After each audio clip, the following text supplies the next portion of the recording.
रात को सोते समय अस्थमा अटैक आना या ये कहना सांस लेने में अचानक से समस्या आ जाना जिसकी वजह से आपको घबराहट हो जाती है, आप उठ जाते हैं, आप पसीने पसीने हो जाते हैं। अक्सर ये समस्या अस्थमा रोगी को फेस करनी पड़ती है। ऐसा क्यों होता है, इसके पीछे क्या कारण है और इसको हम कैसे ठीक कर सकते हैं, इसको कैसे कंट्रोल कर सकते हैं, ये अगर आप जानना चाहते हैं तो ये वीडियो आज आपके लिए। हम स्टेप बाय स्टेप सारी डिटेल में सारी बातों को समझेंगे, कारणों को समझेंगे और इसके रूट कॉज को समझने के साथ साथ हम इसके सॉल्यूशन पर बात करेंगे। देखिए, जब हम बात करते हैं अस्थमा की तो हम सबको पता है कि अस्थमा में दिक्कत क्या होती है कि हमारे जो एयरवेज हैं उसमें इन्फ्लामेशन आ गई होती है, यानी सूजन आ गई होती है, साथ ही साथ म्यूकस का प्रोडक्शन बढ़ रहा होता है। ये एक समस्या है नॉर्मल जो एक अस्थमेटिक पेशेंट को फेस करनी पड़ रही है। अब बात आती है जब हम सोते हैं तब हमें क्यों अस्थमेटिक अटैक का सामना करना पड़ता है। देखिए, जब भी कोई भी व्यक्ति सोता है तो हमारे जो लंग्स होते हैं वो एक्सपैंड पीछे की तरफ होना शुरू हो जाते हैं, जिसकी वजह से वो पूरी तरीके से खुल नहीं पाते हैं और सांस जो हम जिस लेवल में नॉर्मली, अगर जैसे अभी आप बैठे हैं, खड़े हैं या चल रहे हैं, तो जिस अमाउंट में आप सांस ले रहे हैं, आप ध्यान दीजिएगा जब आप बेड पे लेटते हैं आप उस अमाउंट में सांस नहीं ले पाते हैं, क्योंकि जो हमारे लंग्स हैं, जो हमारे फेफड़े हैं, वो उतना एक्सपैंड यानी उतना खुल नहीं पाते हैं, क्योंकि जो हमारी पोजीशन होती है लेटने की तो लंग्स पीछे की तरफ एक्सपैंड होते हैं। इसका रीज़न है ये एक स्थिति है नॉर्मल ह्यूमन बीइंग की कि सबके साथ ऐसा होता है।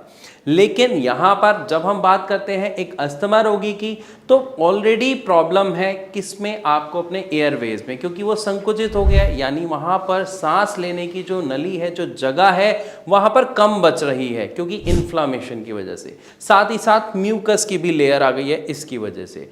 तो ऑलरेडी जब आपकी ऑक्सीजन कम जा रही है, दूसरा जब आपके जो लंग्स हैं वो एक्सपैंड नहीं हो पा रहे हैं, तो सामना किसका करना पड़ता है, अस्थमेटिक अटैक का। यानी आपको एकदम से घबराहट हो जाती है। जब सांस अंदर नहीं जाएगी तो घबराहट होना स्वाभाविक है, साथ ही साथ आप पसीने पसीने हो जाते हैं। उसका कारण ये है, ये था पहला कारण जो ज्यादातर लोगों को फेस करना पड़ता है। लेकिन ऐसा नहीं है कि केवल एकमात्र यही कारण है, इसके अलावा एक कारण और देखा जाता है कि हमारी बॉडी में एक हार्मोन होता है जिसका नाम होता है कॉर्टिसोल। वो प्रोड्यूस होता रहता है, जैसे अभी आप वीडियो देख रहे हैं अभी भी हो रहा है, मैं यहाँ पर बोल रहा हूँ, बता रहा हूँ, अभी भी हो रहा है। ये इसका काम है, ये फंक्शन है, ये चलता रहता है। लेकिन जब हम सोते हैं रात को तो जब हमारी बॉडी स्लीपिंग मोड पे चली जाती है तब इसका प्रोडक्शन हमारी बॉडी में कम हो जाता है, डिप हो जाता है। अब इसका काम क्या है, अगर आप ये समझ गए तो आप इसका रिजल्ट क्या होगा वो भी समझ जाएंगे। इस हार्मोन का काम होता है हमारे शरीर के अंदर जो किसी भी रोग के खिलाफ लड़ने की क्षमता होती है उसको बनाए रखना, साथ ही साथ किसी भी रोग की वजह से जो दिक्कत आ रही है, जैसे अस्थमा में इन्फ्लामेशन हो रही है, उसको कम करना, ताकि हमारा जो बॉडी के फंक्शन है वो ठीक तरीके से चल सके।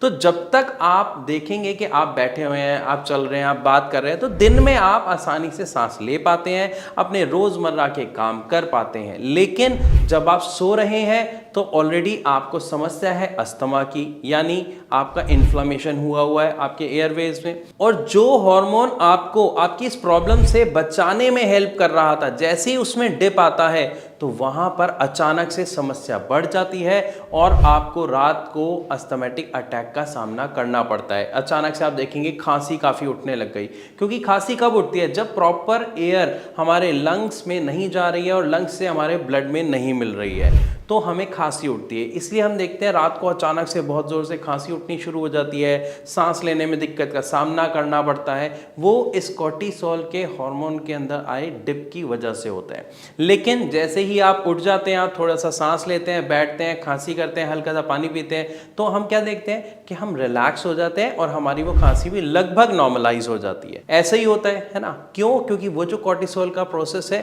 वो दोबारा स्टार्ट हो जाता है। तो ये दो कारण देखने को मिलते हैं जिसकी वजह से रात के समय में एक अस्थमा रोगी की समस्या बहुत ज्यादा बढ़ जाती है। अब हम बात करते हैं कि ये तो समस्या हमने जान ली कि क्या कारण है, रूट कॉज क्या है। अब इसके सॉल्यूशन में बात करते हैं कि किस तरीके से असल में हम इस समस्या पर काबू पा सकते हैं। देखिए, सबसे पहला अगर मैं रामबाण कहूं तो वो होगा गुनगुना पानी पीना। सर्दी का मौसम हो, गर्मी का मौसम हो, बरसात का मौसम हो, कोई भी मौसम हो, कोई भी ऋतु हो, आपको गुनगुना पानी पीना है, क्योंकि गुनगुने पानी के फायदे हम सब जानते हैं। लेकिन एक अस्थमैटिक पेशेंट के इसके क्या फायदे हैं मैं बताता हूं। तो गुनगुना पानी पीने से सबसे पहला फायदा क्या है कि आपके जो एयरवेज हैं, जब आप पानी पिएंगे, जब आप गले से वो पानी उतरेगा आपका गुनगुना, तो जो इन्फ्लामेशन हो रखी है उसमें आपको रिलैक्स मिलेगा। साथ ही साथ जो म्यूकस की लेयर जमी हुई है, जिसकी वजह से अक्सर आपको कफ आता रहता है, वो म्यूकस गल के या तो आपकी खांसी के द्वारा बाहर निकल जाएगा या वो आपके पेट में जाके मल के द्वारा बाहर निकल जाएगा। यानी आपकी इन्फ्लामेशन भी कम हो रही है, साथ ही साथ आपकी जो म्यूकस की लेयर है वो भी कम हो रही है। और अगर ये दोनों ही चीजें नॉर्मल हो गई तो आप भी एक नॉर्मल व्यक्ति की तरह सांस ले पाएंगे, काम कर पाएंगे, क्योंकि अस्थमा में यही दोनों चीजें तो बढ़ जाती हैं। इसके बाद अगर मैं इसके दूसरे सॉल्यूशन की बात करूं, देखिए इसमें मैं किसी दवाई की अभी आपसे बात नहीं कर रहा हूं, घर बैठे नुस्खे की बात कर रहा हूं, और इतना आसान नुस्खा जो सबके पास फ्री में अवेलेबल है। तो दूसरा इसमें नुस्खा है आपका सेम वही पानी जो भी आप गुनगुना पी रहे थे। अब यहां पे हमें गुनगुना नहीं पीना, हमें इसे उबाल के नहीं पीना, हमें क्या करना है, हमें इस पानी को उबाल के काढ़ा बना देना है। एग्जाम्पल लेते हैं कि आपने 2 ग्लास पानी उबालने रखा, जब ये उबल कर 1 ग्लास से कम रह जाए, अगर आप इस पानी का सेवन तब करते हैं तो ये किसी अमृत से कम नहीं होगा। रीजन बताता हूं। जब हम ठंडे पानी का सेवन करते हैं तो उसको डाइजेस्ट होने में, यानी हमारे लिवर, हमारे डाइजेस्टिव सिस्टम के जो फंक्शन होते हैं उसमें मिलने में लगभग 6 घंटे का वक्त लगता है। और अगर यहीं आप गुनगुना पानी पीते हैं तो लगभग उससे आधा वक्त, यानी 2 से 3 घंटे का वक्त लगता है। और अगर आप, जो मैंने आपको बताया, पानी का काढ़ा बना के पीते हैं तो मात्र 15 से 20 मिनट में ये आपकी पूरी बॉडी के सभी फंक्शंस के अंदर इंक्लूड हो जाता है। आपके गले में, यानी आपके जो एयरवेज में इन्फ्लामेशन आई हुई है, उसको बहुत ही जादुई तरीके से कम कर देता है। आप इसका एक बार सेवन करके देखिए, इसे शुरू कीजिए, 15 से 20 दिन इसका सेवन करिए, और उसके बाद आप मुझे कमेंट में लिख के खुद बताइए कि आपको इसका असर मिल रहा है या नहीं मिल रहा। साथ ही साथ अगर आपकी समस्या भी काफ़ी ज़्यादा गंभीर बनी हुई है, आपको अस्थमा है या आपके परिवार में किसी व्यक्ति को अस्थमा की समस्या है, तो अगर आप उसका सॉल्यूशन जानना चाहते हैं तो नीचे दिए गए नंबर पर आप अभी के अभी तुरंत फ़ोन उठाइए और भारत होम्योपैथी के डॉक्टर से कंसल्ट कीजिए। वो आपकी सभी समस्याओं का समाधान आपको बता सकते हैं, या फिर आप कमेंट के माध्यम से अपने सवाल मेरे साथ साझा कर सकते हैं, शेयर कर सकते हैं।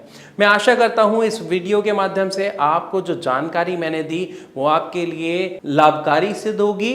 फिर भी कोई सवाल हो तो आप मुझसे बेझिझक पूछिए। इसी के साथ मैं चलने की इजाज़त चाहूँगा। मिलूंगा अपनी अगली वीडियो में, तब तक के लिए नमस्कार।